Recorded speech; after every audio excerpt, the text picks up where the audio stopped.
They're safe arranged. 조선, 메마르고 척박한 땅. 그 누구도 알지 못했고 그 누구도 들어올 수 없었던 땅. 어떠한 관심도 받지 못한 가진 것 없는 작은 민족 가운데 하나님께서 큰 일을 계획하시고 메마른 이 땅의 사랑을 보여주셨다. Was blind, but now I see.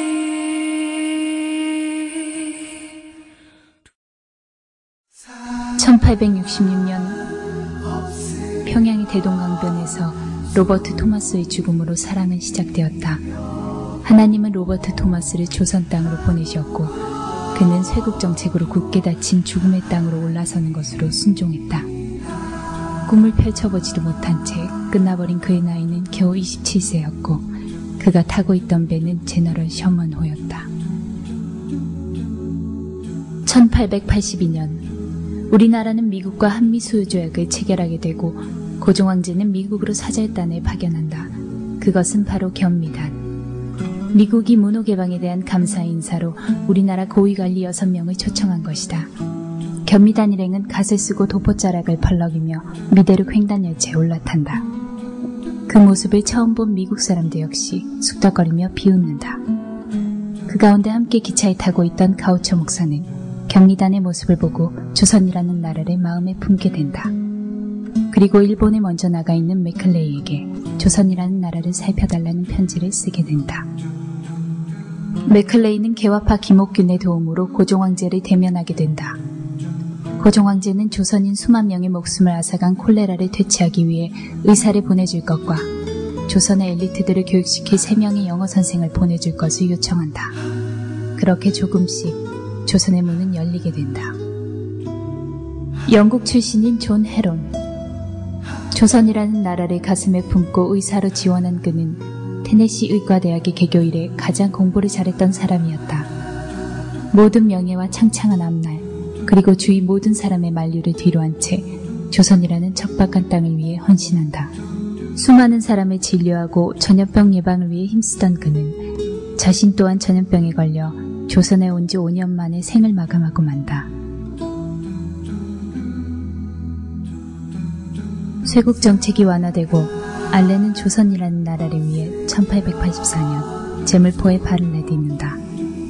당시 민비의 조카 민영익이 자기에게 칼을 맞고 쓰러져 생명이 위독하게 된다. 알렌은 하나님께 기도하면서 밤새 수술을 하고 3개월과 치료한 끝에 그의 생명을 구한다. 이 일로 조선 정부의 절대적인 신임과 사례금 10만 냥을 얻은 알렌은 더 나아가 고종에게 조선을 위한 병원 설립을 허가해달라고 요청한다. 우리나라 최초의 소양식 병원 광해원이 바로 이것으로 훗날 제중원이라고 불린다. 언더우드와 함께 조선 땅을 밟은 아펜젤러는 1886년 정부의 정식 인가를 받은 한국 역사상 최초의 근대식 교육기관인 배지학당을 설립한다. 배지학당이 개설된 바로 옆 당에 아펜젤러와 같은 소속이던 여자 선교사 스크랜턴은 명성황후가 내려준 교명으로 이화학당을 설립하게 된다. 이곳은 우리나라 최초의 근대식 여자학교가 된다. 제중원에서 일하던 에비슨 선교사. 에비슨은 너무 좁고 열악한 병원 때문에 걱정을 하며 본국으로 돌아간다. 그리고 본국에서 조선의 큰 병원을 세우기 위해 다방면으로 노력한다. 그러던 중 미국의 세브란스라는 후원가를 만나게 되어 남대문 밖 과수원 땅에 현대식 병원을 짓게 된다. 이것이 세브란스 병원이다. 후에 에비스는 언더우드 선교사로부터 시작된 연희 전문학교와 세브란스 의대를 합병하여 연세라는 이름의 학교를 세우게 된다. 바로 지금의 연세대학이다. 1962년에는 미국의 지원과 선교단체의 후원을 받아 지금의 연세대학교 자리인 신촌으로 옮기게 된다. 로제타 홀. 그녀는 1890년부터 44년간 이 땅을 위해 헌신했다. 사랑하는 남편 제임스 홀과 사랑하는 딸 에디스를 조선 땅에서 잃지만 쓰라린 고통을 삼키고 슬픔을 뒤로한 채 조선을 위해 더욱 열정의 삶을 산다. 남편을 기념하는 기올병원과 여자 환자들을 위한 광의여원을 세웠으며 딸 에디스를 생각하며 우리나라 최초의 소아과 병동을 만들기도 한다.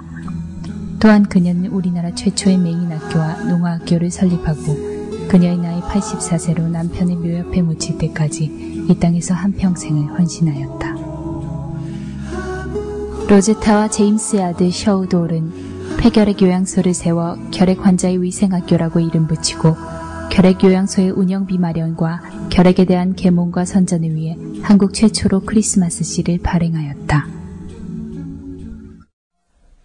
Hide me now under your wings. Cover me within your mighty 복음 100년 전 그들이 우리에게 전해준 것은 생명이었다. 학교, 병원, 고아원, 그리고 교회. 100년이 지난 지금 그들의 이름을 기억하는 사람은 없다.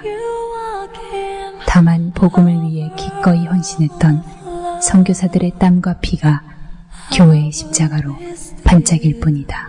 know you are God.